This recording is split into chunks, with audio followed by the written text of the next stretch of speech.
So good evening sir, good evening classmates. So mana kong report about sa alcoholism. Morning type sa alcohol. Ang beer permitted from malted grains, lower alcohol content nga ang isa wine fermented from grapes or fruits, 7 to 17% nga alcohol. Distilled spirits, hard like whiskey, rum, gin o vodka, mga types sa alcohol. So mga kinds of alcohol. Ay kaning morning kuan lagi types of alcohol. Na mga kuan kanang kinds of alcohol. Ethyl alcohol, present in alcohol beverage, safe in moderate amounts.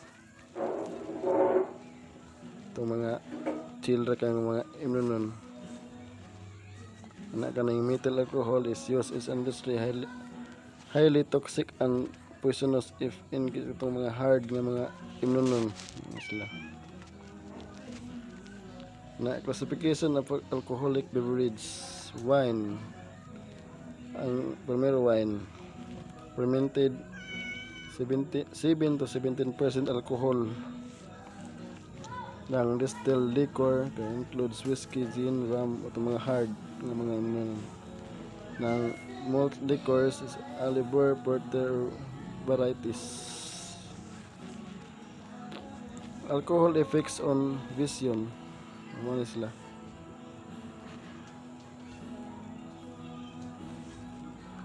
Effect on hearing and touch. Ang hearing mo hearing sensitive kasi sa mga pandungog.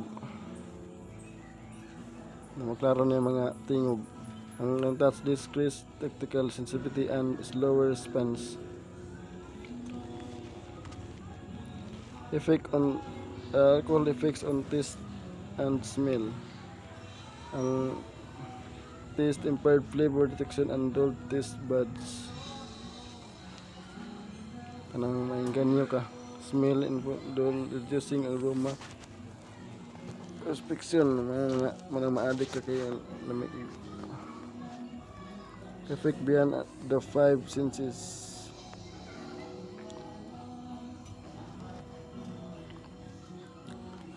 So maron akong report. Salamat sa tanan. Ngayong gabi.